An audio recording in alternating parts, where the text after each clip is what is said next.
Hola, ¿qué tal? Bienvenidas, bienvenidos a Chat Internacional, una mirada a la política internacional desde la Universidad Nacional de Cuyo. El próximo 7 de noviembre hay elecciones presidenciales en Nicaragua, en un contexto muy particular en el cual la presidencia de Daniel Ortega se está orientando cada vez más o está, digamos, progresivamente transformándose en un gobierno francamente autoritario, con muchos problemas de represión a manifestaciones sociales y una multiplicidad de conflictos internos. Una oposición que parece bastante atomizada, sin la posibilidad de terminar de conciliar una estrategia a largo plazo y la posible estrategia de llamar a que la gente lisa y llanamente no participe de los próximos comicios. Un contexto bastante caldeado, bastante complejo, al cual vamos a tratar de analizar convocando especialistas específicas del tema. Y para ello ya tenemos aquí con nosotros a Elvira Cuadra, una socióloga nicaragüense, importante autora de muchísimos trabajos académicos y periodísticos sobre el caso de Nicaragua e investigadora del Centro Transdisciplinario de Estudios Centroamericano. ¿Qué tal, Elvira? Gracias por recibirnos. Muchas gracias por la invitación para conversar sobre este proceso electoral en Nicaragua. Bien, hablamos muy brevemente, ¿no?, en la introducción de esta deriva autoritaria que parece venir profundizándose en el gobierno de Ortega, que parece de algún modo haber encontrado un hito importante en ese famoso abril del 2018, ¿no?, cuando empiezan a haber manifestaciones sociales que son brutalmente reprimidas por el gobierno.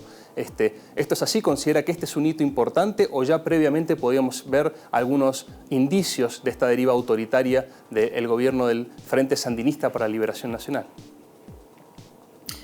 Sí, en efecto, la deriva autoritaria del gobierno de Daniel Ortega y Rosario Murillo no inició en 2008. Inició realmente en el año 2007, cuando Ortega regresó a la presidencia después que fue derrotado en las elecciones de 1990 que posibilitaron la apertura de una transición democrática. Entonces, en el año 2007, Daniel Ortega comienza a realizar una serie de acciones que apuntaban ya al establecimiento de un gobierno de continuidad, que es lo que estamos viendo en este momento. Algunos de esos aspectos quedaron en completa evidencia en el año 2014, cuando hizo una reforma a la Constitución política del país, donde ya el régimen cambia en su naturaleza y pasa de ser un régimen de democracia, digamos, liberal, hacia un régimen más de corte autoritario, y donde se afianza una alianza elitista que él había venido construyendo con dos actores que son claves, pues, desde ese proyecto autoritario, que son el gran capital o los grandes empresarios y el ejército, que además de ser actor político es también un actor económico importante. Las restricciones a los derechos y a las libertades ciudadanas ya venían mostrando un patrón desde antes de 2018, y se había alimentado entre la población un enorme descontento, una gran insatisfacción, que fueron las que vimos emerger a partir de abril de 2018 y que se mantienen hasta el día de hoy. Claro, en ese sentido el 2018 es más bien un hito del hartazgo social y de la, digamos, vocación de enfrentar esa deriva autoritaria, más que un cambio en el gobierno propiamente dicho. Sí, efectivamente, la gente salió a las calles, no tanto por una reivindicación específica, que fue ciertamente el catalizador, es decir, lo que empujó a la gente a salir a la calle, pero la verdad es que el nivel de la contienda política se elevó aceleradamente, y sobre todo a raíz de que el mismo Ortega decidió responder con una política de represión y haciendo uso de violencia letal que solo en los primeros días produjo una gran cantidad de personas asesinadas por la violencia de la policía y de los grupos de choque o grupos paramilitares que el mismo gobierno había organizado en años anteriores. Entonces, eso significó desde ese momento hasta el día de hoy una demanda permanente de justicia para las víctimas de la represión, en primer lugar, de cambio de gobierno y de apertura de un nuevo periodo de transición política, con el consabido pues, restablecimiento de las libertades y de los derechos ciudadanos. Entonces, en ese contexto, luego de una prolongada crisis sociopolítica, que además converge con la crisis sanitaria provocada por el COVID y la forma en que el mismo gobierno de los Ortega ha manejado el tema de la pandemia, pues hicieron que el proceso electoral programado para noviembre, el 7 de noviembre de este año, se viera por parte de la población como un punto de inflexión que permitía resolver esas crisis convergentes, ¿verdad? Desafortunadamente, en la lógica de los Ortega, pues eso no va a ser así. Y bueno, hay un tremendo desencanto ciudadano en relación a esas elecciones. Y desde el punto de vista de las oposiciones políticas, ¿no?, al gobierno de los Ortega, ¿qué nos podría comentar? ¿Qué tan organizadas están? ¿Cuántos grupos hay? Porque entendemos que, digamos, es bastante variopinto de algún modo, ¿no?, la oposición al gobierno de los Ortega. Bueno, lo que hay que tener en cuenta es que ese abril de 2018 significó la emergencia con mucha fuerza de actores no tradicionales en la política, en el caso de Nicaragua. Entonces surgieron una gran cantidad de organizaciones y de movimientos sociales conformados tanto a nivel de las localidades como en algunos sectores específicos, por ejemplo, entre el sector campesino, los médicos, las mujeres, y otro tipo de sectores sociales. Eso abrió el abanico y de alguna manera le restó espacio a los actores tradicionales, como por ejemplo los partidos políticos, que además gozaban de poca credibilidad entre la ciudadanía aún antes de 2018. De tal manera que entonces la oposición ya está conformada no solo por partidos políticos, sino también por estas otras organizaciones y movimientos sociales que surgieron en 2018, que claro, son de diversos intereses, de diversa procedencia y con diversas posiciones. Claro.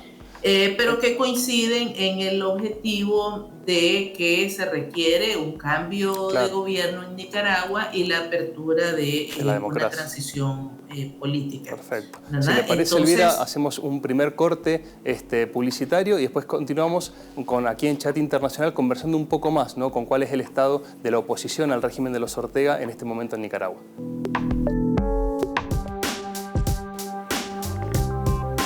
Bien, y seguimos en Chat Internacional hablando con Elvira Cuadra sobre la situación en Nicaragua. Y justo nos comentaba Elvira antes del corte de la situación de la oposición, ¿no?, cómo ha tornado una oposición de una base social muy amplia, muy heterogénea, que lo que los une básicamente es el intento o la lucha por recuperar una dimensión democrática en su sociedad. Sí, estaba comentando eso y la situación actual en este momento es que en ese afán de continuidad política de Ortega, cerró el escenario electoral a cualquier fuerza que tuviera la potencialidad de hacerle competencia, y entonces tenemos a 7 aspirantes presidenciales de la oposición apresados, encarcelados y sometidos a juicio bajo figuras jurídicas realmente fuera de lugar, ¿verdad? Y tenemos también 3 partidos políticos a los cuales Ortega, por el nivel de subordinación que el órgano electoral tiene respecto a él, les canceló la personalidad jurídica y entonces lo sacó completamente de la competencia para este 7 de noviembre. Están prácticamente proscritos. Entonces tenemos una oposición que está fuera, que digamos está integrada por una mayoría de partidos, organizaciones y movimientos sociales que tienen potencialidad democrática, que no van a participar en esta competencia electoral por las razones que ya mencioné, y luego hay 5 partidos políticos más que son partidos colaboracionistas. La gente en Nicaragua les dice zancudos, ¿verdad? Zancudos es una variedad de mosquito. Entonces, esos son los que cuentan con el beneplácito de Ortega y sí pudieron inscribirse para participar en las elecciones, pero su nivel de influencia entre la población es sumamente bajo. Claro. Entonces, es un escenario electoral prácticamente desierto. Claro. Y en este contexto, ¿no?, de una prácticamente nula capacidad de participación política genuina, una oposición fragmentada, ¿no?, y la posibilidad de una muy baja concurrencia electoral, es altamente probable que en los comicios resulte entonces vencedor Ortega, pero un comicios claramente muy deslegitimados. ¿Qué podemos esperar que pase al día después, ¿no?, el 8 de noviembre? ¿Qué puede llegar a pasar en Nicaragua? Bueno, lo que la mayoría de la población en Nicaragua piensa es que los resultados de esas votaciones ya están prediseñados y obviamente el ganador sería Daniel Ortega y Rosario Murillo para un nuevo periodo en la presidencia y vicepresidencia respectivamente. Sí, efectivamente, no hay ánimo de acercarse a las urnas de parte de la población, y las fuerzas de la oposición, sobre todo las que están, digamos, en esa acera de haber sido impedidas de participar, están declarando la ilegitimidad del proceso, la falta de condiciones para que la población realmente ejerza su derecho al voto, y están haciendo un llamado al no reconocimiento de los resultados. De tal manera que el 10 de enero de 2022, cuando Ortega asuma la presidencia nuevamente, de acuerdo a lo que está establecido en la ley, pues se va a encontrar frente a un país con mayor descontento, con mayor insatisfacción y con una oposición activa reclamando a lo interno, pero también a la comunidad internacional, el no reconocimiento de ese nuevo gobierno. Ortega viene desarrollando toda una estrategia internacional, ¿no?, de algunos aliados para poder ir de algún modo victimizándose y tratando de culpabilizar a esas manifestaciones en contra de su gobierno. En su momento, recuerdo en el 2018 que incluso los comparaba con muchas de las organizaciones criminales tan comunes en otros países de América Central, ¿no? Básicamente buscaba criminalizar a esas protestas que hoy se han vuelto tan masivas, donde solo se porta la bandera de Nicaragua, también simbólicamente muy fuerte. Es imposible, lisa y llanamente, seguir manteniendo ese argumento, ¿no?, de que serían infiltrados de algún poder extranjero o que serían bandas criminales de ningún tipo. Con socavadas tan fuertemente las bases sociales del gobierno de Ortega, con poca legitimidad internacional, ¿cuáles son las chances de que se retorne un régimen aún más autoritario, o piensan que es una estrategia que puede llegar a llevar a los Ortegas a tratar de buscar una salida democrática, a tratar de convocar a sectores de la oposición para un diálogo más amplio? Bueno, Ortega tiene la intención, y lo ha anunciado en varias oportunidades, a falta de legitimidad entre la ciudadanía, de construir legitimidad entre grupos, digamos, de poder. El sector de la empresa privada, como dije antes, es uno de los que más le interesa. El apoyo, la lealtad que le ha demostrado hasta ahora el ejército también es un punto clave, y ha intentado por diversos medios atraer también de su lado a la jerarquía de la Iglesia Católica, que es, digamos, una de las autoridades sociales más fuertes y con mayor credibilidad entre la población. En el caso de los empresarios privados y en el caso de la Iglesia Católica, sin embargo, ha usado una estrategia de intimidación, de amenazas, e incluso a varios empresarios privados los ha encarcelado. Hay al menos 3 de los directivos más importantes de la empresa privada que están privados de libertad y acusados de traición a la patria, de lavado de dinero, de cosas, ¿verdad?, que realmente no tienen mucho asidero y que en realidad se identifica claramente que tienen un trasfondo político, y ha manejado un discurso muy hostil en contra de la jerarquía católica, los ha llamado terroristas en varias de sus intervenciones públicas, y eso, en vez de suavizar esa relación, pues lo que ha hecho es generar mucha mayor tensión. Entonces, el argumento del golpe de Estado, el argumento del propósito de derrocamiento o de inestabilidad de su gobierno, pues no es aceptado por la población, y del lado de la comunidad internacional, pues hay muy poca credibilidad también en ese discurso, a pesar de los esfuerzos que ha hecho.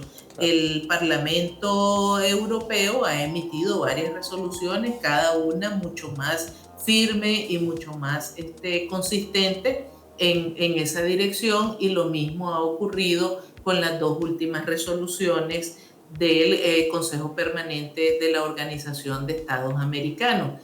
Por otro lado, Ortega ha despreciado los ofrecimientos de algunos países latinoamericanos que se han acercado a ofrecer sus buenos oficios para tratar de resolver la crisis. Estoy hablando específicamente de unos meses atrás del ofrecimiento de México y de Argentina, que no son propiamente extraños, sino que son bastante cercanos a Ortega, y los rechazó de una manera bien hostil, ¿verdad? Entonces, realmente, por mucho que se ha esforzado por mejorar esa imagen y esa idea de normalidad, la verdad es que, por otro lado, no ha mostrado la mejor voluntad ni frente a los mismos nicaragüenses ni frente a la comunidad internacional.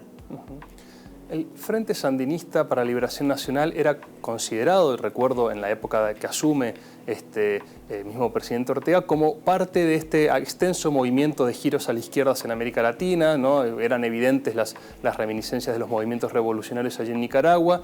Hoy, cuando escuchamos esta idea, ¿no?, la colusión con los sectores concentrados de la economía, es muy difícil tratar de retrotraer a eso y pensar que esto alguna vez fue realmente un movimiento profundamente de izquierda. ¿Qué fue lo que pasó? ¿Era una impostura ideológica o realmente hubo en algún momento alguna deriva?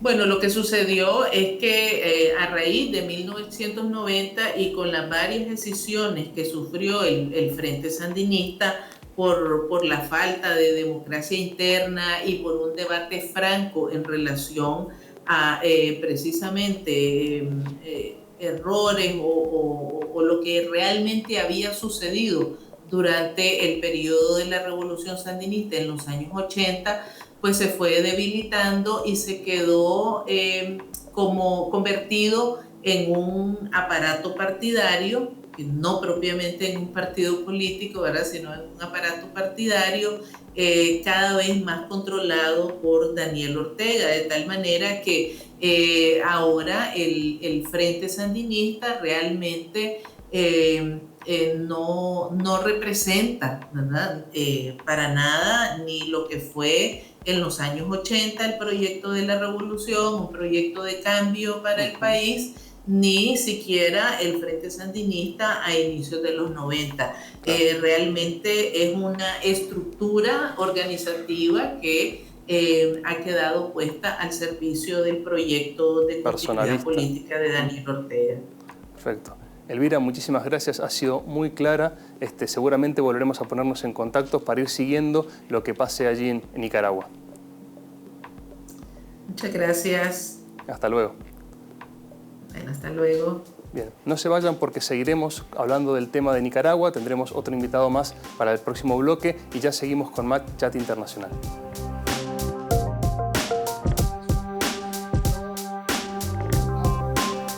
Seguimos con más Chat Internacional conversando sobre Nicaragua y ya tenemos con nosotros en comunicación directa desde Nicaragua a Vilma Núñez de Escorcia. Vilma es una importantísima defensora de los derechos humanos en Nicaragua, es una institución en materia de derechos humanos allí, fue defensora de los mismos durante la dictadura de Somoza y ahora nuevamente está en esa lucha ya con sus más de 80 años. ¿Qué tal, Vilma? Buenas tardes, gracias por atendernos. Sí, muchas gracias a ustedes por la entrevista. No, por favor. Veníamos conversando ya antes en el programa sobre la situación general allí en Nicaragua y queríamos ahora profundizar un poco más desde este punto de vista, ¿no? Tenemos personas asesinadas en contextos represivos a manifestaciones populares, tenemos presos políticos. ¿Qué podemos decir un poco hoy del estado de los derechos humanos en Nicaragua?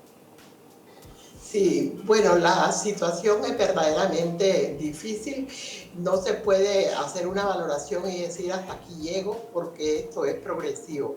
Cada día hay nuevas formas, nuevos métodos y nuevas intenciones para buscar cómo silenciar por completo a la gente en Nicaragua.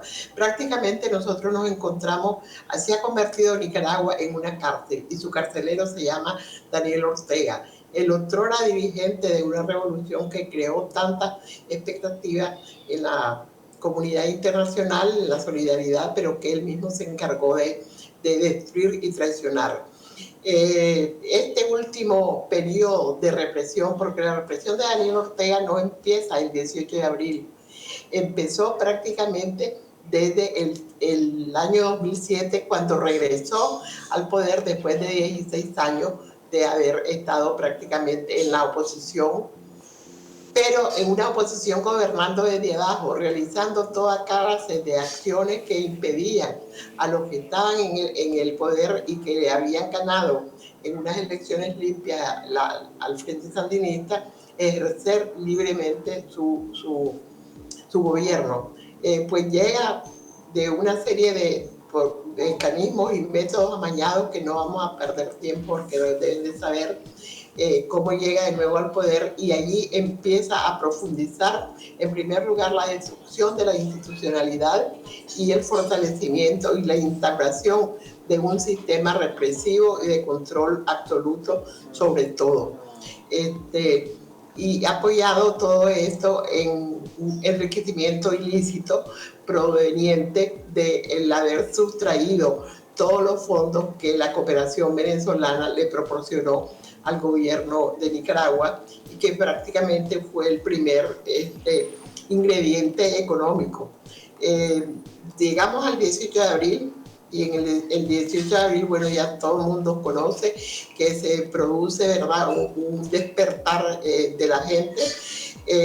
Y entonces esto es prácticamente reprimido a sangre y fuego. Aquí no hubo ninguna miramiento, ningún cálculo, ninguna posibilidad de detener a un pueblo indignado, sino que la orden fue vamos con todo. Fue una orden prácticamente de exterminio, donde hoy tenemos que lamentar como mínimo 328 asesinados, 328 personas privadas de manera violenta de su vida, lo cual permanece en la impunidad. El periodo o la represión continuó de diferentes formas, usando todos los métodos, hasta la creación de leyes destinadas a reprimir y a ser aplicadas por un poder judicial destruido, que no tiene independencia y que en este momento es el principal instrumento de represión del gobierno. Hubo una amnistía en 2019 donde sacó, aparte de los 1.615 presos políticos que hubo en la represión, 700 de ellos fueron condenados injustamente, pero salieron por la famosa acta amnistía que él mismo se decretó. Y después de eso, empezó a perseguir a los encarcelados, a volverlos a encarcelar, imputándoles delitos comunes, de tal manera que en la actualidad tenemos más de 152 presos políticos en Nicaragua, en las diferentes cárceles, sometidos a tortura y a toda clase de privación.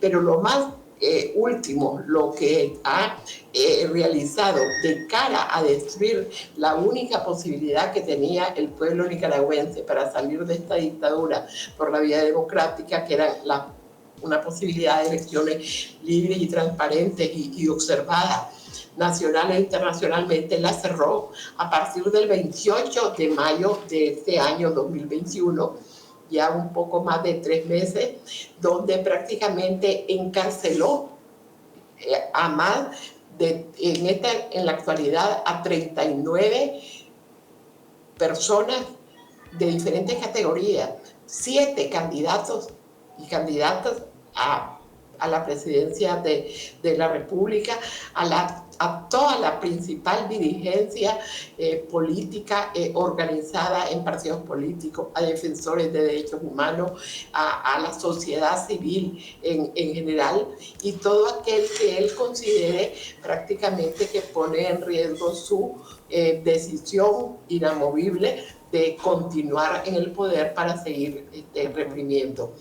Y esta represión que se da en contra de estas personas, sobre todo estas últimas 39 personas que están desde hace más de 4 meses o 3 meses sin que se les formalice un juicio, cuando ya prácticamente parecía que después de cumplir unos 90 días que arbitrariamente han decretado como tiempo para la detención, entonces viene y establece los juicios con un procedimiento que se llama de tramitación compleja, que duplica el tiempo de la espera para que se haga el juicio. Entonces, en vez de 3 meses a 6 meses. Pero ahora hace 3 días acaba de suspender esos plazos y dicen que no se siguen contando. Entonces, prácticamente está aplicándoles una cosa que como una cadena perpetua si se hubieran condenado, intención que tiene también de aplicar porque reformó la ley violando la Constitución y aplicando lo que él llama prisión perpetua. Pero lo más grave de todo es que ha convertido a Nicaragua en una cárcel. Nosotros, todo mundo, estamos viviendo con miedo, estamos viviendo en una situación de zozobra. Las calles en Managua y en todas las ciudades del país están militarizadas. Nadie se puede reunir en grupo de 2 o 3 personas porque inmediatamente llega la policía a intimidarlo, a prohibirle que se reúna. Pero el colmo es que no deja prácticamente salir del país a nadie. Le está quitando arbitrariamente los pasaportes al salir al puesto de migración, ya sea por tierra o ya sea por el aeropuerto, sin ningún fundamento. Solo le dice, ay, que su pasaporte ya no estaba vigente. Claro. Y eso no es cierto. Y claramente una situación dictatorial, ¿no? Una situación donde el autoritarismo ya ha cancelado las más básicas garantías, no solamente a los presos políticos, sino en general a buena parte de la población. Sí, definitivamente a buena parte, a toda la población. Claro. Es muy poca la gente que ya puede salir del país, porque el que no le han quitado el pasaporte procura mejor no salir para no quedarse sin el documento. Claro. Entonces hay mucha gente que no está acercándose a los puestos de salida para no verse, y se exponen saliendo por puntos ciegos, que le llamamos, por lugares donde no está autorizada la salida, donde no hay oficina de migración, y eso nos expone a la muerte y a todo lo demás. Claro. Entonces, esa es una situación verdaderamente grave, y lo último que está pasando en este momento es que está impidiendo la entrada del periodismo internacional al país, que han querido venir a documentar y a darle seguimiento a lo que él llama proceso electoral, pero que no es proceso electoral. Eso es una farsa donde hay una convicción generalizada de los que estamos dentro del país como los que están afuera, de que no se puede, no hay condiciones para prestarse un proceso al juego electoral. de asistir a las elecciones. Bueno, Vilma ha sido muy clara, lamentamos muchísimo la situación que están ahí viviendo, ha sido muy importante su testimonio, aparte con toda la historia que lleva en sus espaldas, ¿no? de enfrentar los atropellos del poder. Seguramente volveremos a contactarla para seguir conversando de lo que pasa allí en Nicaragua. Muchísimas gracias, les agradezco mucho este apoyo de divulgar la verdad en la voz de nosotros, en la voz de los que estamos aquí adentro enfrentando emocionalmente esta situación. Muchísimas gracias a usted. Hasta luego. Hasta luego. Bien, claramente la situación en Nicaragua es una situación crítica. La misma entrevistada, ¿no? Vilma, su cuerpo es la trayectoria de la violencia política en Nicaragua, ¿no? Una persona que enfrentó con su cuerpo, fue torturada, fue secuestrada durante la dictadura de Somoza. Hoy, una vez más, nos cuenta con muchísima angustia una regresión democrática y una regresión en los derechos humanos muy grave. Veremos qué demanda, qué esperar de las elecciones del 7 de noviembre y sobre todo qué puede pasar el día después en elecciones que claramente para la oposición política en ese país no tienen nada de democráticos ni de legítimos. Eso fue todo por hoy en Chat Internacional y recuerden que pueden ver este programa y los anteriores en nuestro portal de noticias Universidad y también por la televisión digital abierta Canal 30. Muchas gracias y hasta la próxima.